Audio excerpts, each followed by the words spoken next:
semuanya, selamat menikmati video Indopaulia hari ini.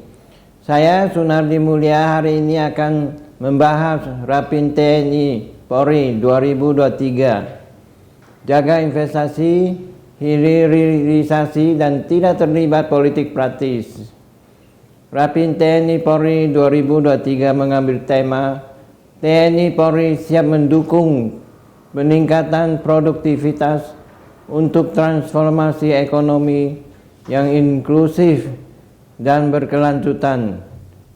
Rapim TNI dan Polri kali ini dilaksanakan di The Sultan Hotel Jakarta pada Rabu tanggal 8 Februari 2023. Jadi tadi saya sampaikan mengenai yang namanya investasi, yang namanya hilirisasi, kemudian yang berkaitan dengan kebakaran hutan, yang berkaitan juga dengan menjaga kondusivitas di tahun politik. Secara garis besar itu. Tetapi karena temanya yang dipilih oleh TNI Polri adalah yang berkaitan dengan produktivitas, dengan transformasi ekonomi, saya lebih banyak menyampaikan mengenai pentingnya hilirisasi yang memberikan nilai tambah yang besar bagi negara. Dan tugas TNI dan Polri adalah menjaga agar yang namanya industrialisasi, hilirisasi itu betul-betul bisa berjalan dengan baik di lapangan, tidak terjadi gangguan-gangguan. Itu. Ada arahan juga mungkin Pak soal soliditas TNI Polri khususnya jelang tahun politik, apakah ada arahan spesifik terkait hal ini Pak? Tidak ada. Saya kira TNI Polri sudah tahu apa yang harus dikerjakan. Yang paling penting menjaga kondusivitas di tahun politik dan tidak terlibat dalam politik praktis. Itu aja. Terima kasih Pak. Pertambangan ilegal gimana Pak? Ya tadi saya sampaikan, kalau yang namanya ekspor ilegal masih berjalan, yang namanya tambang ilegal masih berjalan, ya proses hilirisasi.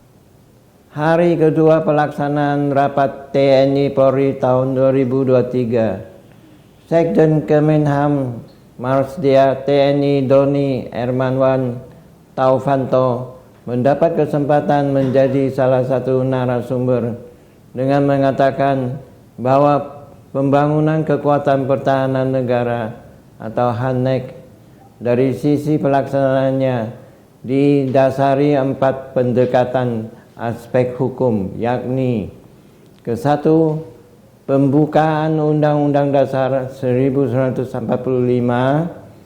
kedua, Undang-Undang Dasar 45 Pasal 30 Ayat 2, ketiga, Undang-Undang Nomor 3 Tahun 2022 tentang Pertahanan Negara Pasal 16, keempat, Undang-Undang Nomor 34 Tahun 2004 tentang TNI Pasal 1 dan 3. Sekjen Kemenham menambahkan pembangunan kekuatan pertahanan negara diarahkan pada sejumlah pertimbangan sesuai perkembangan lingkungan strategis. Pertama, harus sesuai dengan politik pertahanan yang terkait dengan geopolitik dan geostrategik. Kemudian mempertimbangkan dengan prediksi ancaman militer maupun near militer. Kedua, parameter itu juga harus dibarengi dengan penyiapan kemampuan pertahanan yang siap tempur dan pembangunannya menggunakan anggaran di bawah 0,8% dari produk domestik bruto per tahun.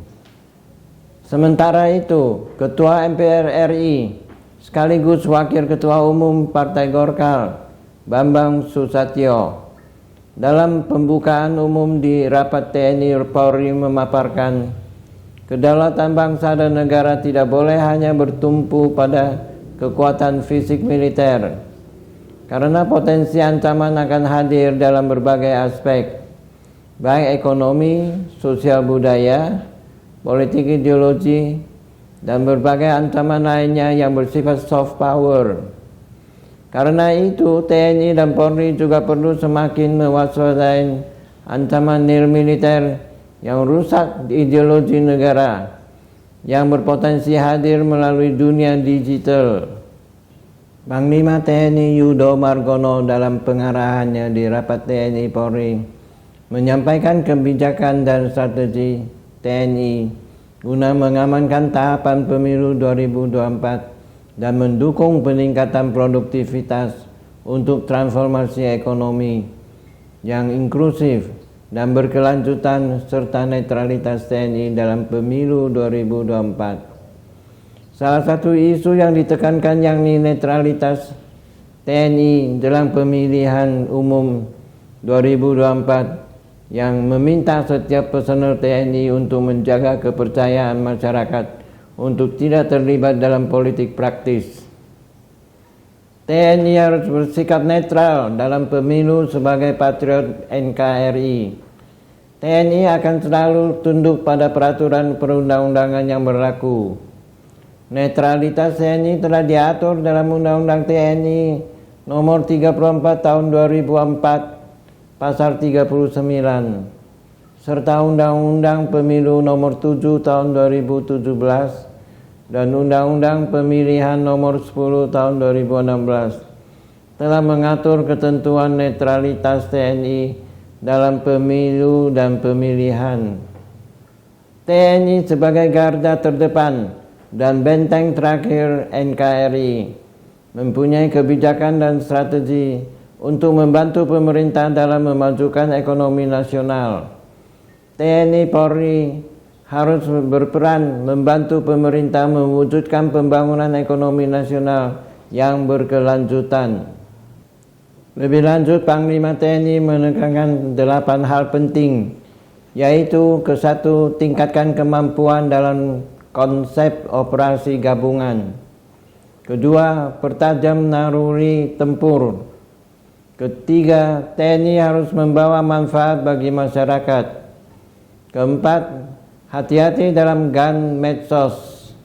Kelima, jaga netralitas TNI. Keenam, perkokoh solidaritas internal TNI maupun dengan Polri dan Pemda. Ketujuh, stop arogansi prajurit. TNI tegas namun humanis. 8. Hati-hati dalam bersikap dan bertingkah laku. Sedangkan Kapolri Jenderal Polisi Listio Sigit Prabowo dalam pembekalannya menyampaikan TNI dan Polri terus bersinergi dalam menyukseskan program-program pemerintah, termasuk menyukseskan pemilu 2024 dan pilkada, serta dalam menangani berbagai permasalahan bangsa. Selain itu, Polri akan terus mengawal kebijakan strategis nasional dengan baik, mulai kebijakan ekonomi hingga politik. Menyikapi situasi politik saat ini, Polri bersama TNI dan bekerja sama dengan Bawaslu, KPU, serta tokoh masyarakat akan terus mengawal demokrasi agar pemilu 2024 dapat berjalan dengan baik dan damai. Sekian untuk berita hari ini.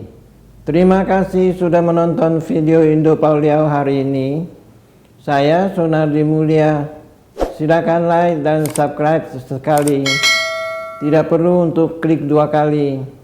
Dukung terus channel Indo Pauliau untuk mencapai 1000 subscribers. Bagikan atau share ke teman-teman Anda dan tinggalkan pesan di kolom komentar.